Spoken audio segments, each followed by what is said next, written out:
Greetings my dudes, welcome to Chop Shop.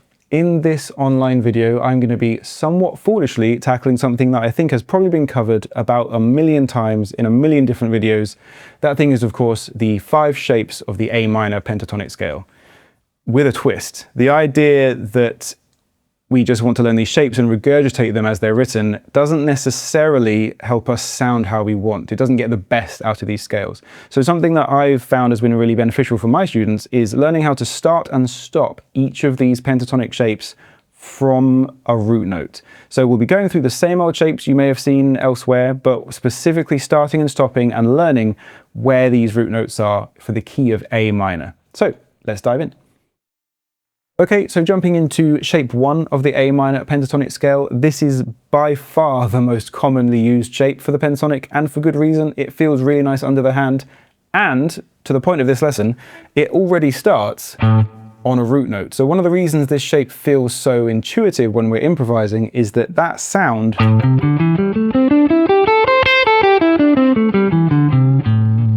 of landing at home on an A root note is already built in. So when you're noodling around this shape,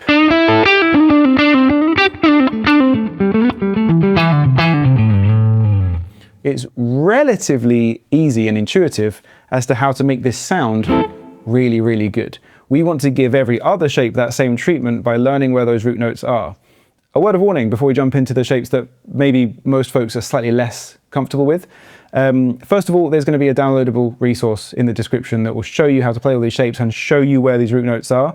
You will notice as soon as you look at that there is more than one root note in every shape. So the same treatment can be given to these other locations, but for this lesson, I'm mainly going to be focusing on the lower of these root notes. However, as you get used to these things, please do experiment with finding these other root notes as well,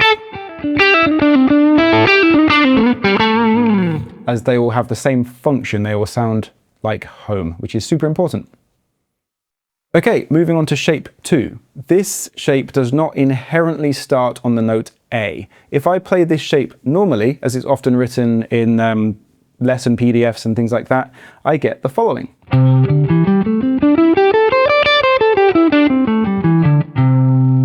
It starts and stops on this 8th fret of the 6th string, which is the note C. That is a really nice note, really important note in our key, but we are, for the purposes of really mapping out this scale around our fretboard, we want to actually look for the note A. So if you look at those resources, or if you're a bit familiar with your fretboard, you'll notice that the first occurring, or lowest occurring maybe, root note in this shape is actually the 7th fret of the 4th string. So what we're going to be doing going forwards with these shapes is starting on a root note like that, getting to the top of the shape, bouncing back down, going past that root note, then bouncing back up. That way you've heard and practiced the entirety of the shape, but it sounds like it's coming home. You're starting and stopping on a root note.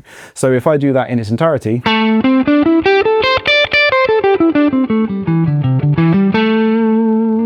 it sounds like the A minor pentatonic. I won't do this much detail with every single shape because ultimately we just want to learn shapes. But immediately this allows me to think, well, I've learned shape 1, I've learned a little bit of shape 2, maybe I can combine them while still sounding really relevant to this key, this chord of A minor. So it might be, you know, shape 1 into shape 2.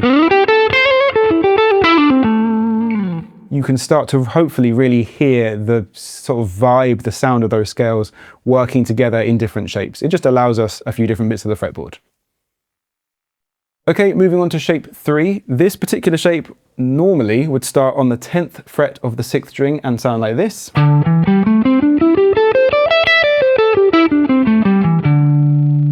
That last note, the ending there, going back to the bottom of the shape, really doesn't sound like home at all. It's a little bit janky.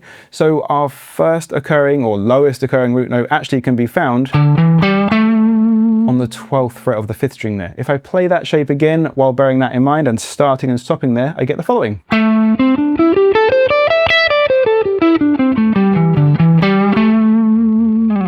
To me, that is way more musical immediately. It kind of fulfills that desire to go home at the end of a lick. Shape 3 is often maligned for being a bit of a weird shape. It can be a bit of a struggle to learn if you're new to this stuff, but I would encourage you to persevere with it, especially with these root note locations in mind. It can be really nice. It's a fun shape.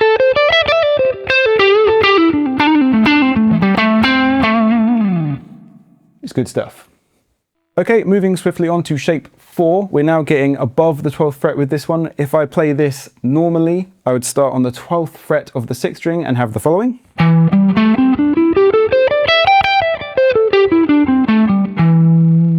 Again, sadly, that's not a root note, so our lowest or first occurring root note here is again the 12th fret of the 5th string. That is actually being recycled from shape 3 from a moment ago, but by starting it inside shape 4, I'm going to land on that with my first finger, and so our phrasing around this root note tends to be a little bit different when we're improvising. Really important. You can get a lot of different vocabulary out of the same areas of your fretboard by knowing a bit about these root notes and a little bit about these shapes. If I start and stop that scale one more time, but from the root note,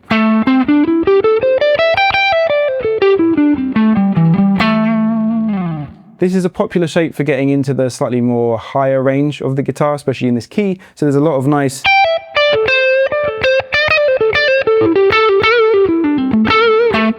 really cool stuff. I enjoy that one a lot.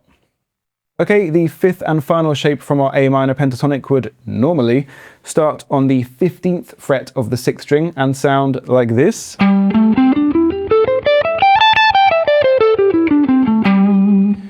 But the first or lowest occurring root note in that shape can actually be found one tone higher on the 17th fret of the 6th string, and it would sound like this.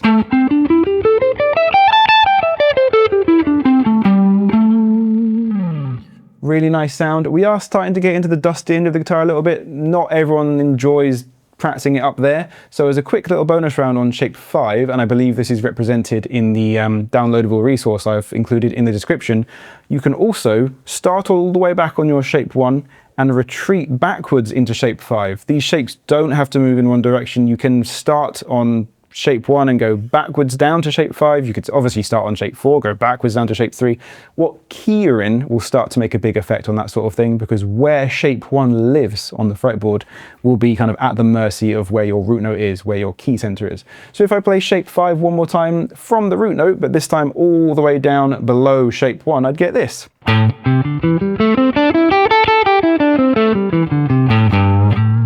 I find that really useful because now I've got my beloved shape 1 there, maybe I've got a bit of shape 2 here. A lot of people tend to glue shape 1 to shape 2 and shape 1 to shape 5 relatively quickly. So I might start a lick in shape 5, end up noodling a bit in shape 1, and then move on to shape 2 to finish, or some kind of collection of information from those shapes, and you might get something like this.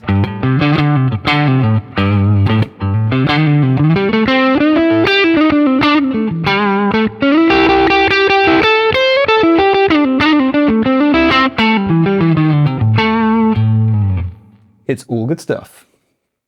Okay, moving on to actually improvising a bit more meaningfully with these particular shapes. Something that people find quite overwhelming, in my experience, is there's a lot going on here. These shapes all include all 6 strings, the root notes move around pretty relentlessly, and while learning the entirety of every shape is very important, learning where these root notes are is very important. It helps us sound the way we want. There are definitely some nice hotspots in these locations that will help us to regurgitate this knowledge in a meaningful musical way, where we can focus on specifically nicer sounding parts, nicer strings maybe, as we play through this stuff. So I'm just going to go through these shapes one at a time, and I'm going to introduce these hotspots, which are also denoted on the PDF that you can download. In shape 1, we would be playing the 7th fret on the 4th string, the 5th fret on the 3rd, 7th on the 3rd, and then the 5th on the 2nd. That collection of 4 notes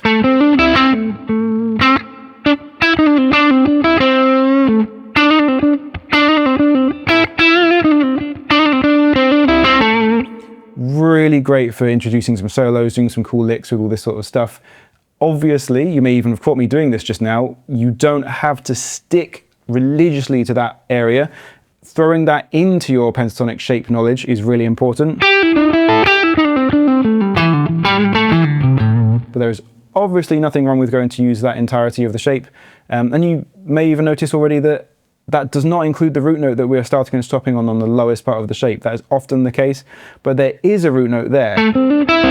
So the idea of these two halves of the lesson is that this first half where you're learning these root notes, the first occurring root notes, helps us learn the shapes and sound musical, get the sound of A minor into our ears. This second chunk, when it comes to these nice little bits, are just, you know, suggestions from me of some popular areas to use in these shapes. Moving on to shape 2, the hotspot here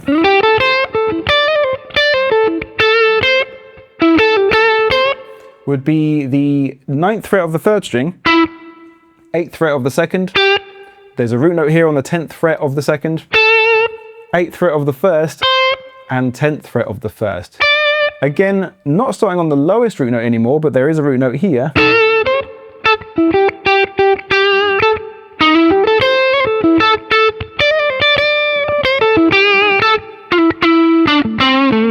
I'm a big fan of also combining that hotspot with the hotspot from shape 1.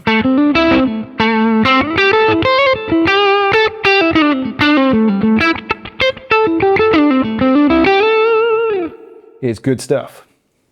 Okay, moving swiftly on to shape 3, one of the probably weirder shapes. I like to start this hotspot on the 12th fret of the 3rd string.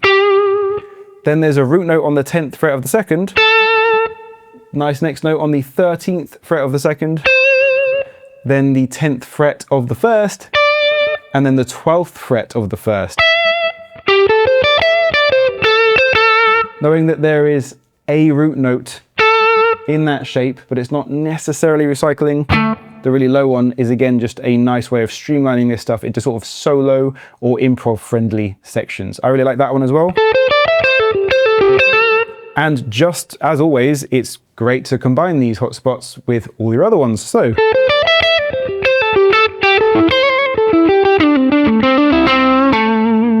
shape 3 into shape 2 into shape 1. Kind of great little tricks for soloing and improv stuff there.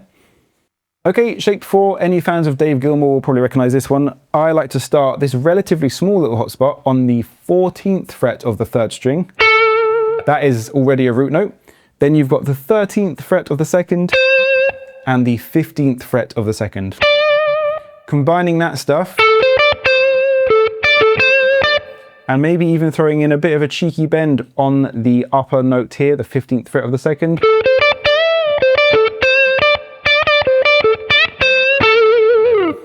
Just like living the dream.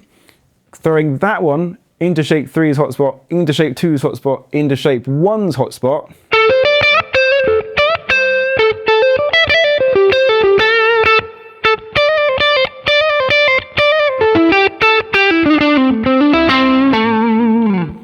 It's pretty cool. Okay, last one is going to be shape 5, and the little hotspot here is quite tight, quite curated. It's going to start on the 15th fret of the 2nd string, and then it's going to move up to the 17th fret of the 2nd, 15th of the 1st, and then 17th of the 1st. That gives us that is a root note on the 17th fret of that 1st string. So now if you go from the hotspots in shape 5 to shape 4 to shape 3 to shape 2 to shape 1, you get the following.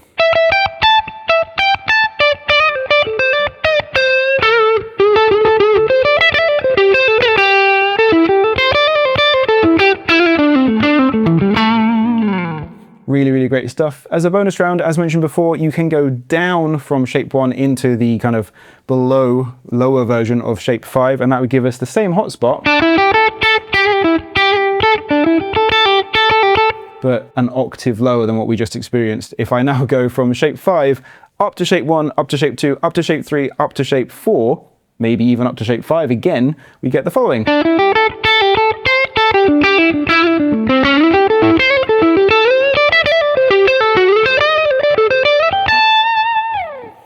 Endless hours of fun. The whole summer will just fly by. So that is the idea with this whole method, the idea of starting and stopping minor pentatonic shapes that we all know and love and we're all being bombarded with and are really important to learn from root notes. And then in order to kind of weaponize this stuff, once we have that sound in our head, slowly becoming aware of where these other root notes might live, so that we're no longer just rehearsing shapes, we're able to create meaningful licks and solos out of this sort of stuff. If you guys have any questions about this sort of thing, please let me know. It's what I'm here for. I'm hoping to make some more of these videos. If you have enjoyed this video, please do click the like button. If you absolutely hate everything I stand for, then feel free to click the dislike button twice, and I will catch you guys on the next one. Have fun.